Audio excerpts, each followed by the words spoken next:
This is Rip the Fence. Call me Big Daddy. Presented by O'Reilly Auto Parts. Hi, Brad. Yeah, you damn right I got What time happened out there? Also brought to you by Hercules Tires. Welcome to episode 88 of Rip the Fence. Yet another boring-ass quarantine version coming live from our house. And we're also now entering the office and home of one Jason McCord. Jason, how are you? I'm doing good, Tyler. How about you, bud? Not too bad. I haven't drank a beer with you in a long time. It seems like it's been forever. It's been a minute. Yeah, listen to this, McCord. This guy said he's done drinking now. He's not going to drink anymore. Well, done is a weird word. Like, I mean, I'll be back, I think. You know, I'll come out of retirement like Brett Favre, but I am now 30 days sober, which has sucked ass. Yeah, nobody likes a quitter, Tyler. I will say this. He picked a bad time to do it, too. What else is there to do? Exactly. I will say this. When McCord and Spridge hired me at USAC, I had never had a single beer. They started me on the journey. And I think it came with just drink it and then a couple other adjectives to follow.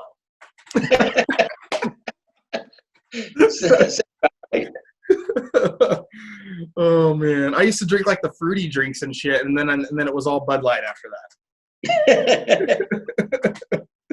It's crazy. So what have you been up to? Not a whole lot, really. Just, a few weeks ago, thought we were getting close to getting started with racing, and then all hell broke loose. So just kind of been probably like everybody else. My house is as clean as it could possibly be, and really not much else to do. Just need some warm weather so we can get outside and at least, take care of the yard, go play golf or something. So you're with Power Eye. Is your gig basically the same as what it was at USAC? Your race director? I mean, explain kind of what your role is now. Yeah, it's pretty much the same. Since, Kenny Brown owns Power Eye, it's his own private business. So he takes care of more of the business side of things, where when I was at USAC, it was, you had Kevin, but USAC's so diverse that, I just kind of took care of the open wheel stuff from top to bottom. So it's, day-to-day functions is pretty much the same thing. But the main focus for me is always just take care of each event as we move forward.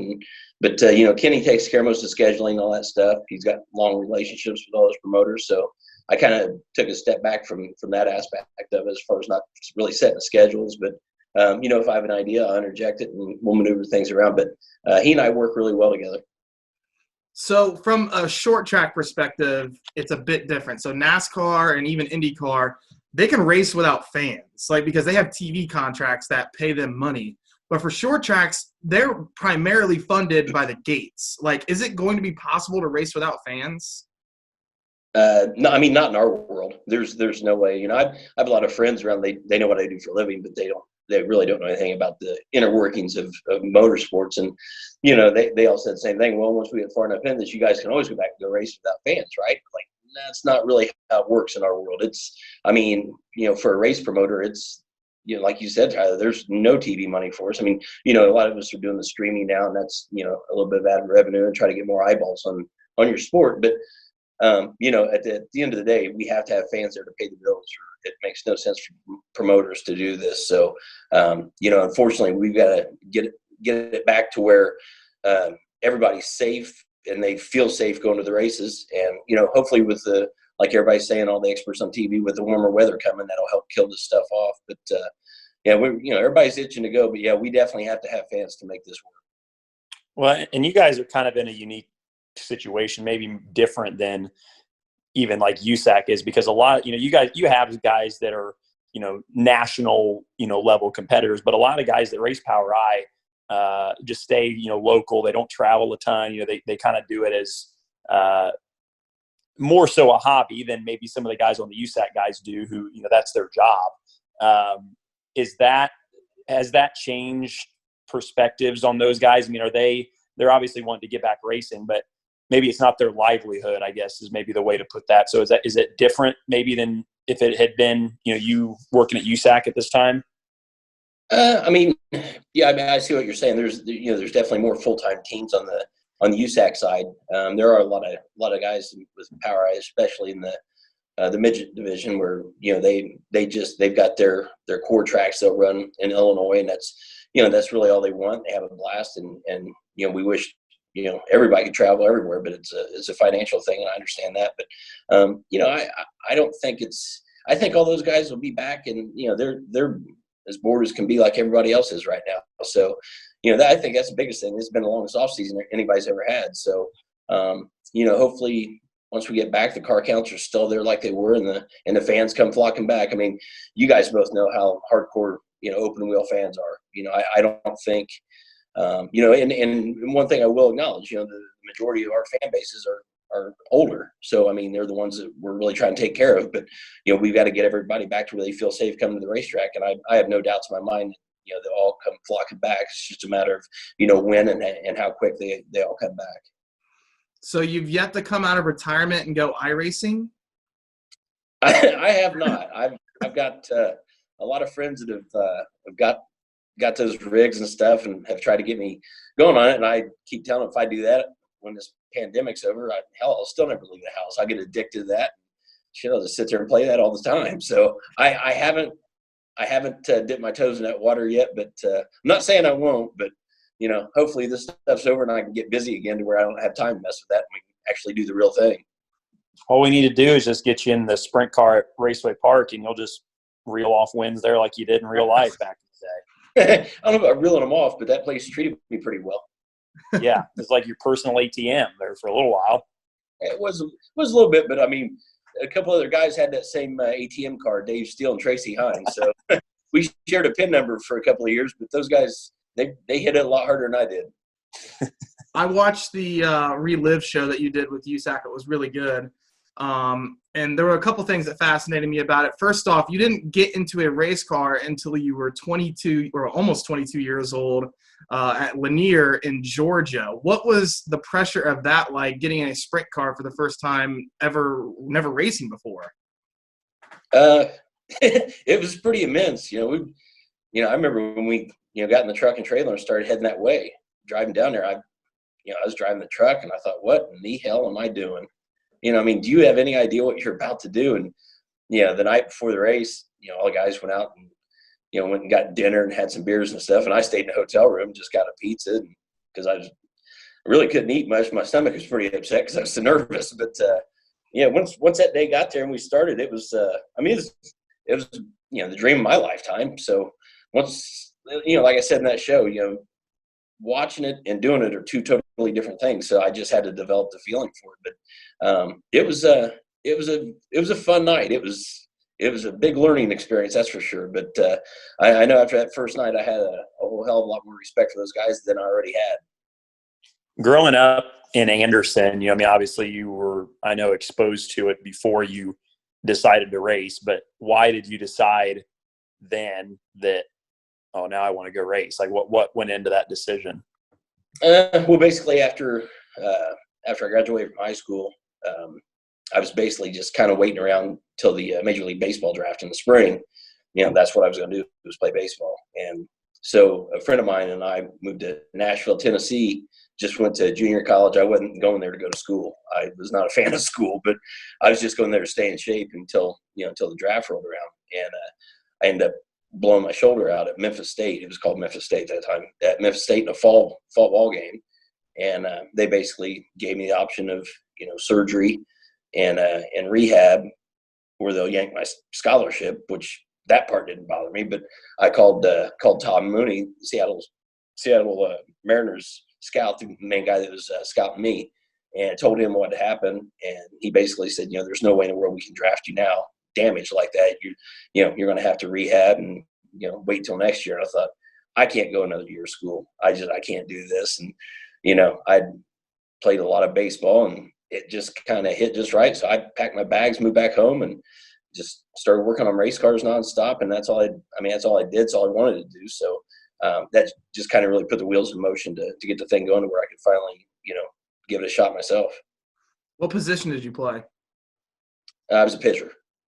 How fast could you throw in high school? High 80s, but I'm left-handed. I couldn't throw a ball straight. no matter what. I mean, the damn thing moved all over the place, which, baseball teams love. 6'3" standing on a hill and can't throw a ball straight. It was, they loved it, but just I don't know. I guess I threw one too many and finally ripped and done. So. I told Dylan that the greatest thing to come out of Anderson is the documentary, The Thunder Cars. What is it, like Dirty Driving? That's the greatest. That's the greatest movie I've ever seen. Oh God! I'll tell you what. I mean, this was whatever year it was that came out. At that time, Eric Quigg was still working for USAC, and he was a good friend of mine. We were out in Phoenix, Arizona, and I kept hearing people talking about this movie on HBO about Anderson. And I'm like, hey, you guys are out of your mind. I don't know what you're talking about. We're in Phoenix. And it was when Manzanita was still around, and we had a night off or something, or we got rained out or whatever. And Quigg and I are in the hotel room, and I hear him start laughing. I was actually out on the balcony, and I just hear him, screaming, "No way!" There's some more expletives in there. And I came in, what he said, "I told you, it's on, it's on." I was like, what? And we sit there and started watching that. And the funny thing about that is, if you watch that thing, it's kind of, and I know like Wyndham and Spridge and all those guys, they love it too. They can recite the whole movie. They think it's hilarious, and they love to give crap about it. But if you watch that entire thing right at the first of it, because that thing's almost like it's in black and white except for one part. As soon as that starts, the very first guy to win a race gets out of the street stock, stands on the door, puts his arms in the air, and wearing a bright red Hat World and Lynch uniform, says Jason McCord on that. Oh my God. And so the very next day, because they were my sponsors, the head guys from Hat World called my cell phone the next day, and they're like, "What in the hell did we just see on HBO?" Guys, that's my bad. After, I kind of go through stuff, I'd sell uniforms and helmets. I was done with them. I get new. Well, just my luck. That ends up in the very start of that movie on HBO. Like, guys, if you ever see it again, look for that right at the start of the movie.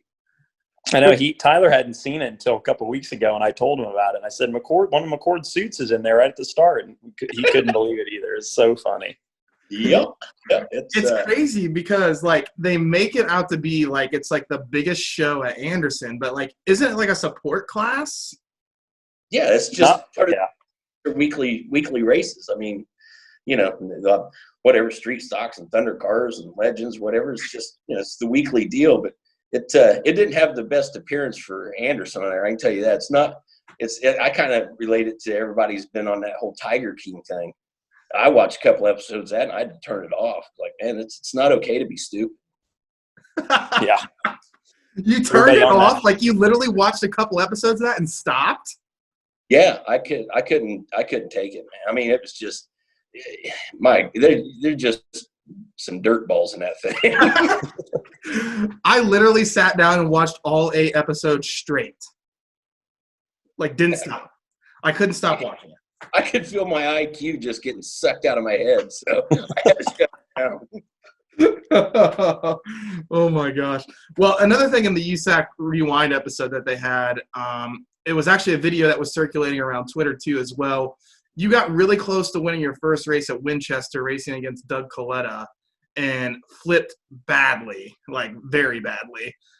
You looked dazed coming out of the car, and then in your post-race interview, you said the only thing I was thinking about while I was flipping was, did I cross the line first? How is that going through your mind while you're flipping?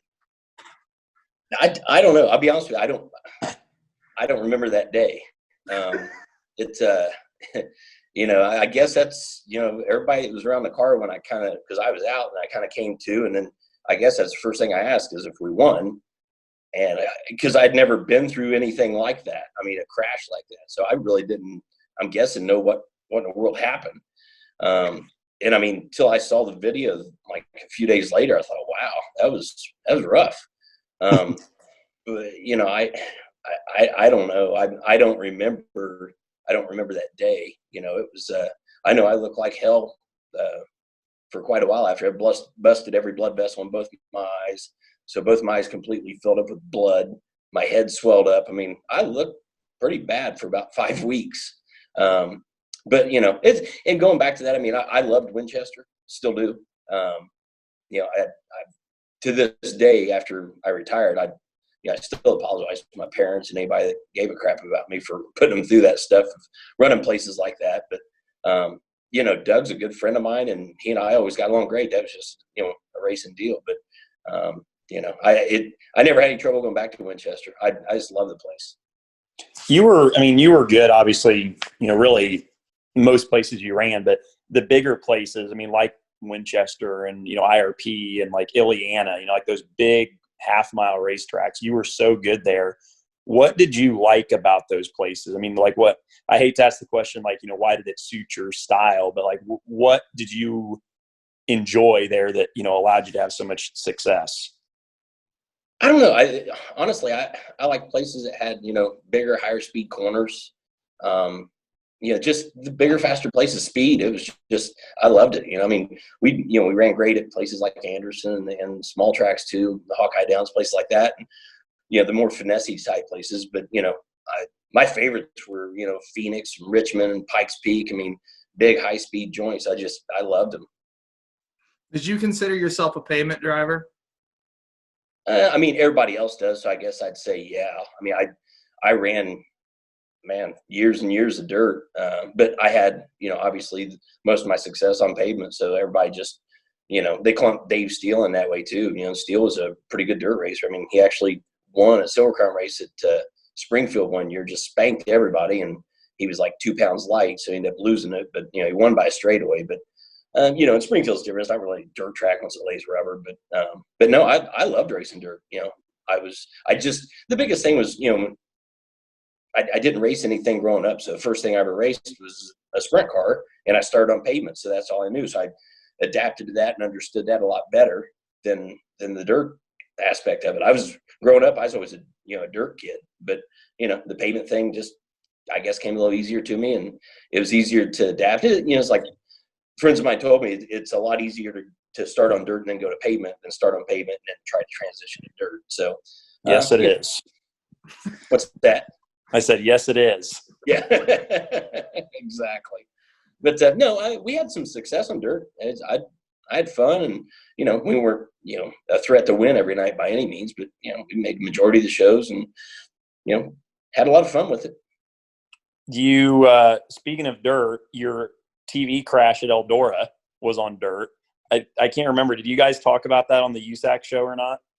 No, we didn't. Actually, Spridge sent a tweet out like a couple days later or something, said, sorry we ran out of time. We didn't quite get to the Eldora crash. But, yeah, that was a bad one.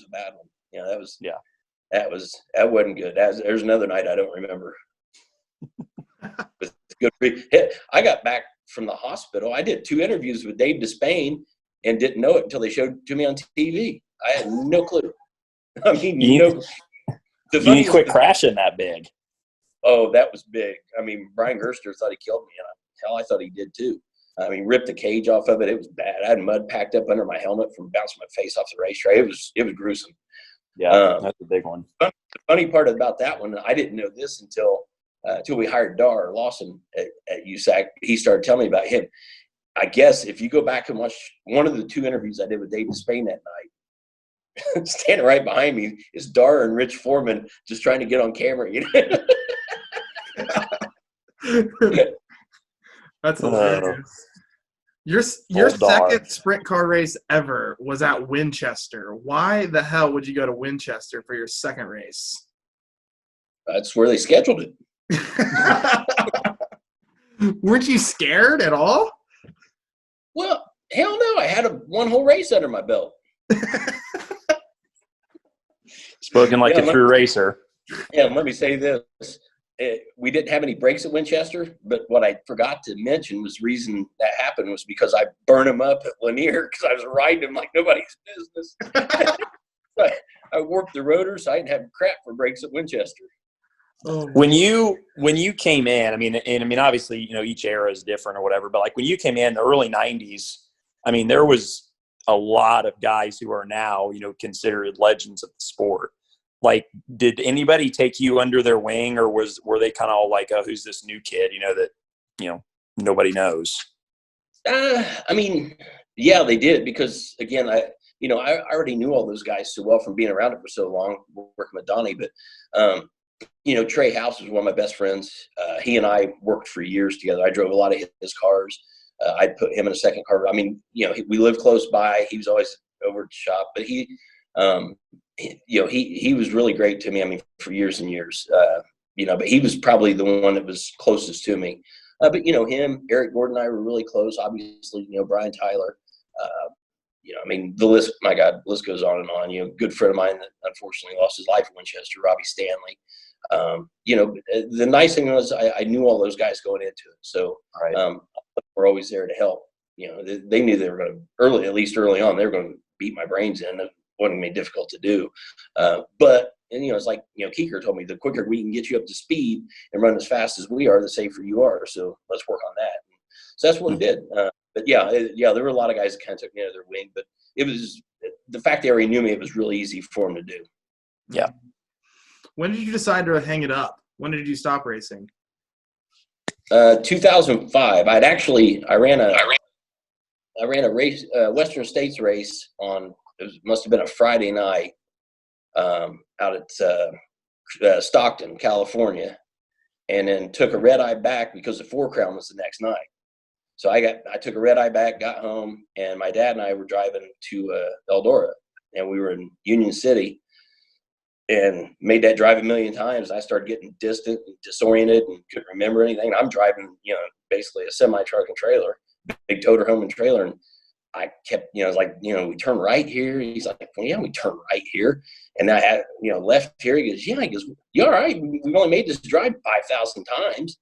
And I was like, man, something's wrong. And everything got really distant. I pulled the truck over and hit the air brakes. And I just so happened we were right in front of the fire department. And I woke up in the hospital. So I had been fighting I didn't tell anybody, some really bad neck issues all year. And I mean, I looked like I had, Tourette's or something. I couldn't sit still. I was constantly moving. The pain was ridiculous. I couldn't sleep. It was a bad time. And then once that happened, they at first they tried to say, the doctor said had a seizure. Well, no, that's not what happened. Once we started finding out a little bit more, and they had me do back-to-back MRIs and then did an EKG and stuff. They basically, neurologist or whatever they're called, she came out with the results of my MRI and just looked at me. She said, is there anything you want to tell me? And thought, okay, well, cat's out of the bag. I might as well start being honest. So I told her hadn't been good, been a lot of pain for a long time since it started. It started up at the Milwaukee Mile, I think in June. We just went out and hot lapped Silver Crown cars that morning, and I just started getting really tight. So I walked back to the truck and trailer, and by the time I got back in there, I was on the floor and I couldn't move. I mean, I was down. So it was just they put me through hell after that. But basically, it was, they gave me a choice of walking or riding, and I was kind of getting the hang of walking, so I wanted to keep doing that. I had little kids. My kids were only 3 years old at that time, and I wasn't going to take a chance on being paralyzed and not being able to be a dad. So, I just went ahead and retired right then, and then they put me through hell for about 3 months trying to fix it, and none of that worked. So there still might be a neck surgery in my future. The hardest decision I think anybody has to make as a driver is, to retire. But with all that stuff that you just mentioned, like, did it make it easier to be at peace with that decision?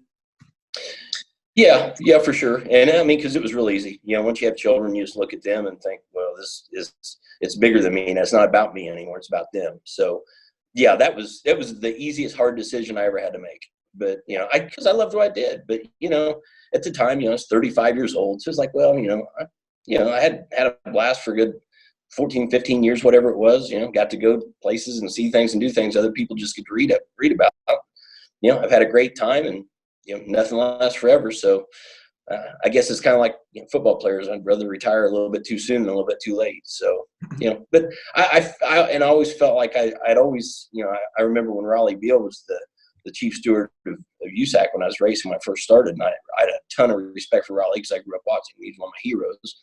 And I told him way back then when I first started racing, I said, when I'm done with this, if I can ever get good at it, when I do quit doing this or retire, I'd like to have your job. And hey, look, fast forward, and I ended up getting it. So I was always going to be involved in the sport one way or another. So the first couple of years it sucked because you wanted to race, but it kind of goes away a little bit. Normally every year I'll get to fire up a car or something for the 500 if Wyndham's running late or if they just need to check the engine or something. So it doesn't hurt every once in a while just fire one up to feel it again, but no even thought of touching the throttle. So my God, I couldn't do that. If I'd run 3 laps and my tongue would be hanging out. That's crazy. So who's the greatest race car driver you ever raced against? Greatest one I ever raced against? Man, you could put that in a lot of different terms. I mean, all around, I would say probably Stewart. I raced against Donnie Schatz a lot when he ran Silver Crown there for a couple of years. But, obviously, if you're going to say wing races, it'd be Schatz. But all around, probably, I'd have to say Stewart. He was really good. That's crazy. I want to talk about, since you were mentioning the officiating stuff, when you, and I don't even remember what year it was, but when you retired from driving, you started that Silver Crown series with the traditional cars because they'd gone to the super speedway cars. And right. Was it you and Smitty that started the series that was the traditional sprint cars or the traditional Silver Crown cars? Can you, for people that maybe don't remember that or aren't even familiar with that, explain, one, why that was something you guys wanted to do, and two, just kind of, the series overview as a whole of what it was? Yeah, it was, it was kind of just perfect timing. Because we were going to get one of the new generations. I did all the testing for the new generation Silver Crown cars. So, we tested at Kentucky, 2 or 3 times, Homestead, Miami, Kansas. I can't remember where else, but I ran a ton of laps in that thing. And so we were on board. We were going to get one, but I remember going to Raleigh Helmling and asking, like, I get it, Raleigh. Well, you kind of teaming up with the France family and NASCAR here, and it makes all the sense in the world. I get it, big purses, it makes sense. I said, but I disagree that we should tear down the Silver Crown series. My gosh, the last regular Silver Crown series race we had at Raceway Park, I think we had 58 cars.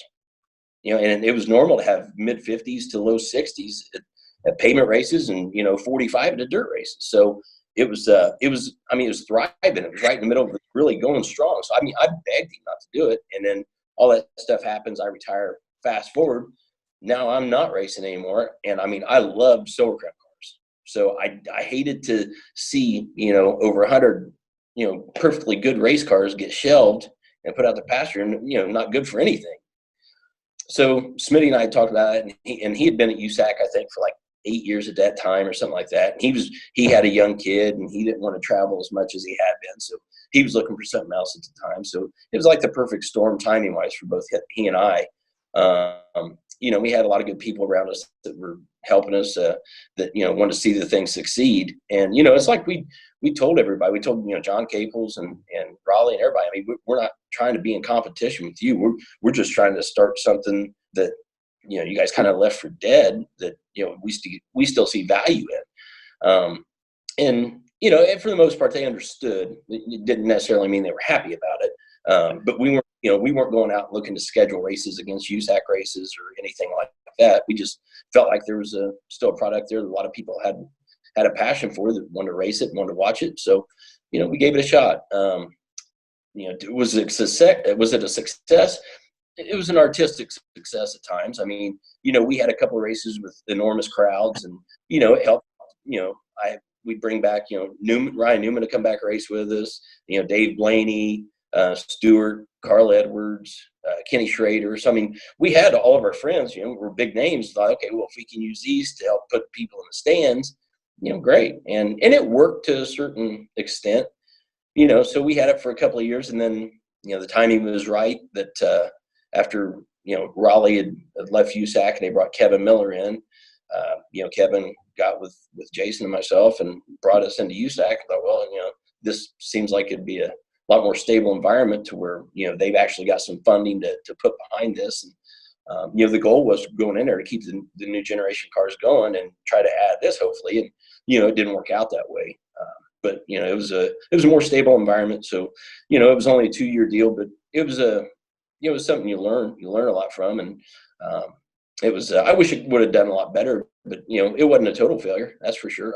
It kept those cars alive, and they're still racing them today. Yeah.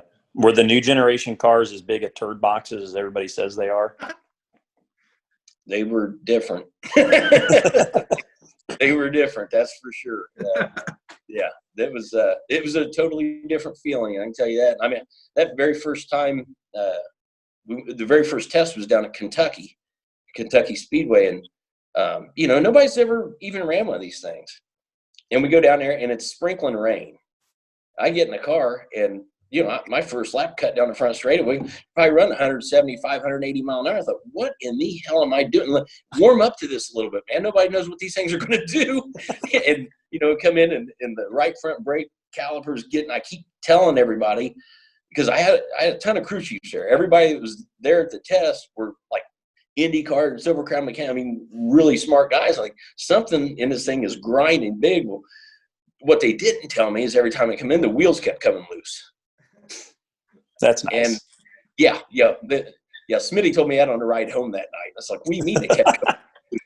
He said, and wheels kept coming loose. I said, well, I'm glad you didn't tell me that. But it was a different deal, because I mean they were fast, man. I mean, you could haul the mail around those places. And so the speed part of it was just, I loved that crap. So that was awesome. But then you get to the corner and see if the thing would turn. It would, but the steering was really tight on them, and I'm sure they made them better after they got going. But the first car or two that I drove, it was just, man, try to turn, it's like it had no power steering, but there's so much downforce on the right front that it's just burying everything. So they obviously got them better in the cars. I'm sure they probably got to be a lot more fun to drive once they really started figuring things out. But it was cool. It was again, one more thing I could say I did. Yeah. Yep. Everybody likes going fast. Absolutely. Well, we appreciate you coming on the show, Jason. Obviously, it's a difficult time for racing, and a lot of people are bored, but it's cool to have you on. And Dylan and I both worked for you, and we had a good time together. Drank a lot of beers together. Yeah, it was a good time. I'm glad both of you guys have gone on. It looks like you're doing both of you doing really well. You got this show, which is cool. And then whenever Dylan crawls in a race car, hell, he's a threat to win every time he gets in anymore. Just unbelievable. But I'm just glad you guys are both having a lot of success, and I assume you're both still in Charlotte, are you? Yeah, we're down here. As of right now. No, just kidding. Yeah. Well, I'm sure the weather's better down there than it is here. It's rainy as can be up here today. It's raining It's here nasty today. here today, too. Yeah. Yeah. Well, good to talk to you, man. Yep, you guys too. When they start firing these the cup races and truck races and stuff back up without fans, you going back to work with that, Dylan, or? I guess as far as we know, it's like we're kind of just waiting to figure out what the schedule is going to be, one, and then two, who's allowed to go and who has to stay home. So we're assuming that we can all go back, as normal, but don't really know, to be honest. Okay. Well, hopefully everything picks back up for all of us here real soon. We can go outside and actually do something. Yeah, I know. I'm tired of sitting around. Yeah. All right, man. We'll talk to you later. All right, guys. Be good, man. Later. Thanks, Jason. See you guys. Sir, are you aware you were going 40 miles an hour? This is a residential area. Sure, but I'm on my lawnmower? Wait, am I getting a ticket? No, I've just never seen anyone top 9 miles an hour on one of those bad boys. And mow their entire lawn in 30 seconds? What got into you? Well, it did fuel up at Sunoco this morning. At Sunoco, we know how to fuel peak performance. We've been doing it for American racing for over 50 years. Fuel your best. Citywide to countryside. Whatever you drive, wherever you go, Hercules Tires has the value, selection, and industry-leading warranty to get you there, no matter where the road takes you. Go to HerculesTire.com. There you can find the nearest authorized Hercules retail location to you. Plus, you can use the tire tracker to find out which Hercules tire fits your vehicle the best. That's HerculesTire.com. Hercules Tires. Ride on our strength. Jason McCord, everyone. That was some fascinating stuff there, Dylan. That's pretty fun. I love McCord. He's a great dude. And I wish that my time with him at USAC had been longer, but he went to Power I about middle or the second to last year or so when I was there. But I loved working with him, loved going up and down the road with him. Badass race car driver. He was one of those guys that when I was growing up, I was a young kid and we'd go to IRP, and he mentioned Dave Steele and Tracy Hines, and it was those two and McCord every night at Raceway Park were the guys you had to beat. So I grew up a fan of his, just watching him kick everybody's butt every time he went to a pavement track. And then to get to work with him, he's just so much fun and just, great guy. And glad he's still around the racetracks and, still getting to work for some cool organizations and do some cool stuff. No doubt. He's really cool. All right, before we go, we got about 3.5 minutes left because I have not upgraded this Zoom conference because I'm cheap. Our hat shakes presented by O'Reilly Auto Parts. Who do you got? Oh, man, I don't know. There's nothing going on. I know. I'm going to say Dyson Pursley because it seems like he's been winning all those midget races. Did I say his name wrong? Dazin Pursley. Why does he have an I in there if it's Dazin? Well, I don't know. I guess that's like how his parents spelled it. I'll give Dazin. mine, just if we're going to keep doing iRacing hat shakes, I'll give mine to my buddy Nick Drake, because the last week in the USAC race, he came from the D main and made the feature, so that was a pretty good run. There was a D main? Yeah, D main hero. Oh, man. All right. Dazin Pursley and Nick Drake win the O'Reilly Auto Parts Hat Shakes of the Week. We are presented by O'Reilly Auto Parts and also brought to you by Hercules Tires. We also want to thank PristineAuction.com for coming on board this season. If you have not already, you need to go to their website and register with our very own registration code, RIP. RIP. Rest in peace. $10. It's free right now. We all know that everyone needs money right now. So if you want to get something from PristineAuction.com, you can for your man cave. It's $10 for free. Use the registration code RIP. All right, Dylan Welch. 88 is in the books. McCord was really good. 89 should be fun. We should do it. We should do it sometime. Yeah, we should do it sometime. Maybe we'll do it next week. Maybe next week we should do it. All right, stay safe, everyone. Have a good time. Hopefully you enjoyed the episode. We'll talk to you next week.